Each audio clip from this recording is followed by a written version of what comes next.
If you've been following my story, you already know the nightmare my family has put me through. I'm a single man in my early 33s, and years ago, my parents kicked me out, saying they had no space for me. Left with no support, I had to fight my way up. I worked tirelessly, saved every penny, and after years of struggle, I finally bought my own house. For the first time, I thought I was free. But I was wrong. Out of nowhere, my family came back, not to reconnect, but to take. My 29-year-old brother, the golden child, has 5 kids, and his manipulative wife, who refuses to work despite having a college degree, relies entirely on him. My parents adore her, even though they know exactly how she is. They simply don't care. Their entire household depends on my brother's paycheck, which means they can't afford to live anywhere but my parents' old, cramped 3-bedroom house from the 60s. And now, they've decided that my home is the solution to their problems. At first, my brother tried guilt-tripping me, "You're single. You don't need all this space." Then, they moved in to stay at my house, and I should hand over my house to my brother's growing family. But when I refused, they took things further than I ever imagined. This is the final chapter of my story. And trust me, you won't believe what happened next. Dear friends, before we continue, I just want to take a moment to thank all of you for your incredible support. My channel is so far along, reaching 1,000 subscribers, and your help means everything to me. Please hit subscribe below, your support truly makes a huge difference. I appreciate every single one of you. Thank you so much for being a part of my channel journey. Now, back to the story. I should have known something was off when my brother and his family showed up unannounced at my doorstep.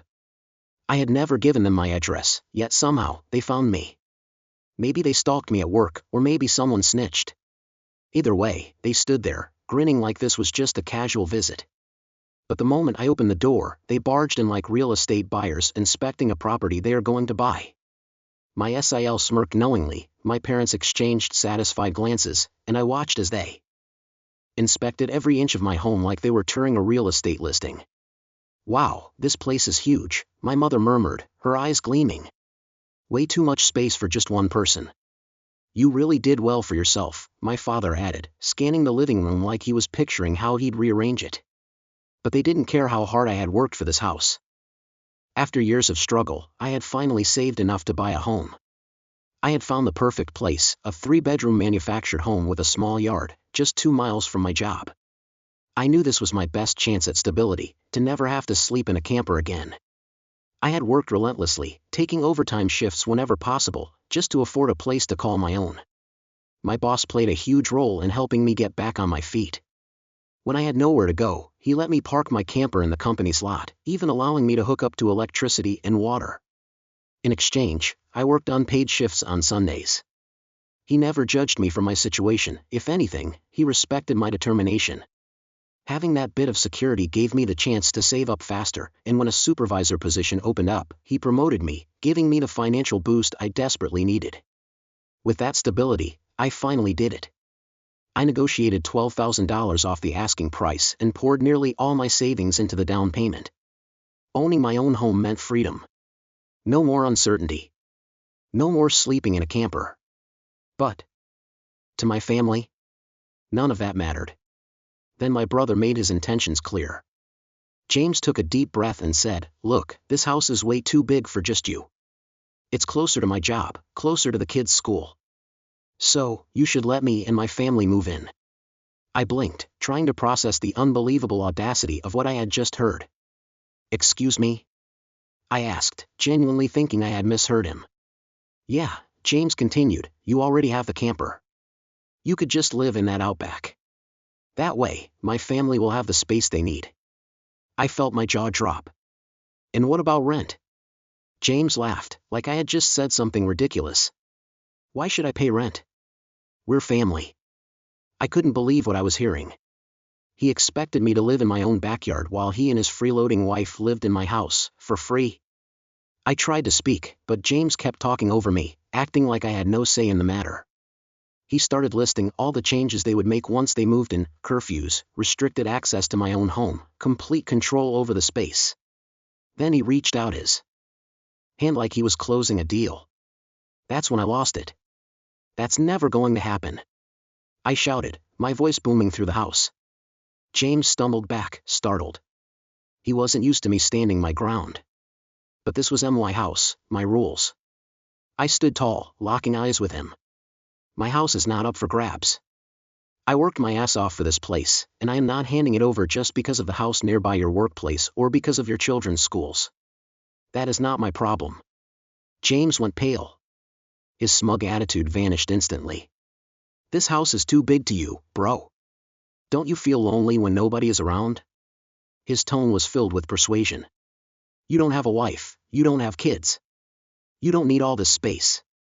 I scoffed. And yet, I'm the one who worked for it.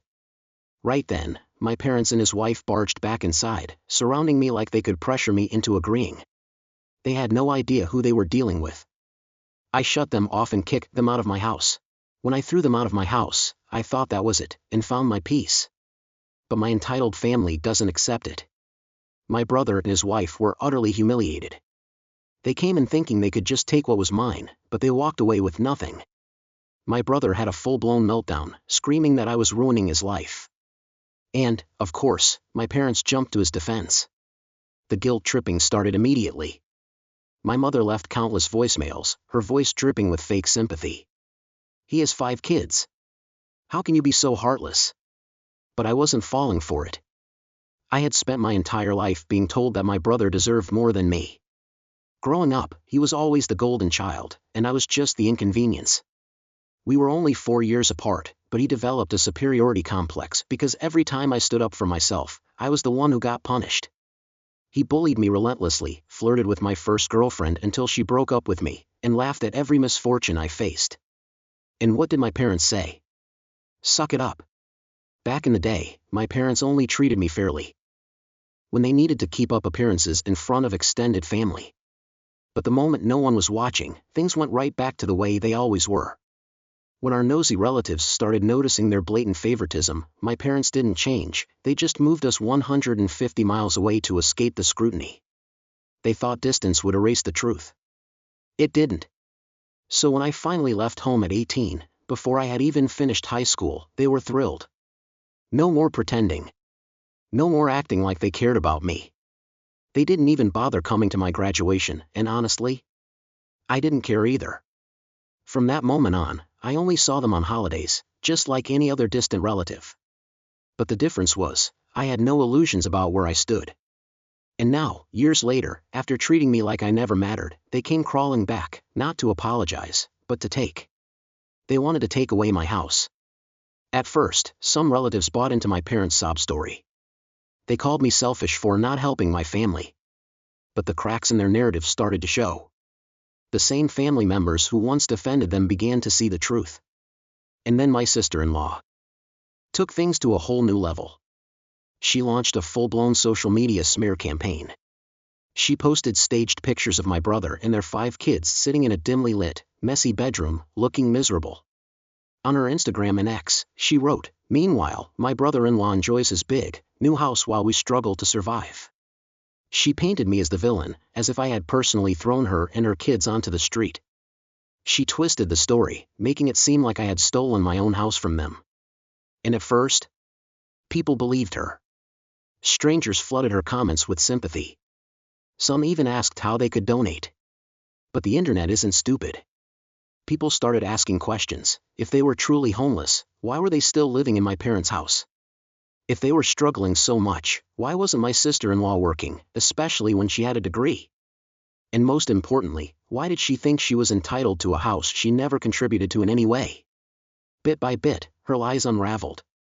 And while she was busy playing the victim online, I was moving on with my life, without them in it. Everything came full circle. My brother and his wife, once the golden ones, were now drowning in debt. With 5 kids and no jobs, their expenses skyrocketed. And with my parents struggling financially, they could no longer bail them out like before. Desperate, they turned to me. My mother called, her voice dripping with forced kindness. "Honey, your brother is struggling. The kids, they need help. You have more than enough, please, do it for family." I laughed. The audacity. These were the same people who mocked me for being homeless, who refused to even let me park my camper in their driveway when I had nothing. And now? They expected me to help and then hand over my house? You turned your backs on me when I needed you, I said coldly. Now it's my turn. And I hung up. Back to my darkest days. I remember freezing in my camper during winter, wrapping myself in blankets because I couldn't afford to keep the heater on. I had nowhere to go, no one to turn to. I parked behind gas stations and store lots, constantly fearing someone would call the cops or try to break in. Desperation made me call my parents, hoping for an ounce of compassion. Instead, they laughed, called my camper an eyesore, and told me to get lost. My brother and Sil were even worse. She mocked me, calling me a loser, while my brother stood by and laughed. So I learned to survive. I cleaned up in public restrooms, relied on fast food places for Wi-Fi, and stretched every last dollar. Not anyone in my family checked on me. And now? Now, they were the ones begging for help. My refusal sent my Sil into a full-blown meltdown. She showed up outside my house, screaming, crying, banging on my door like a lunatic. You heartless piece, my babies are suffering because of you. Asterisk, she wailed, her voice loud enough for the entire neighborhood to hear. I immediately called the police. They arrived within minutes, forcing her to leave and issuing a temporary restraining order. But that didn't stop her from playing the victim. She took to social media, posting a sob story, a picture of her 5 kids sitting in a dimly lit, messy bedroom, claiming that I had stolen their home and left them to suffer. The post gained some sympathy at first, until people started calling her out.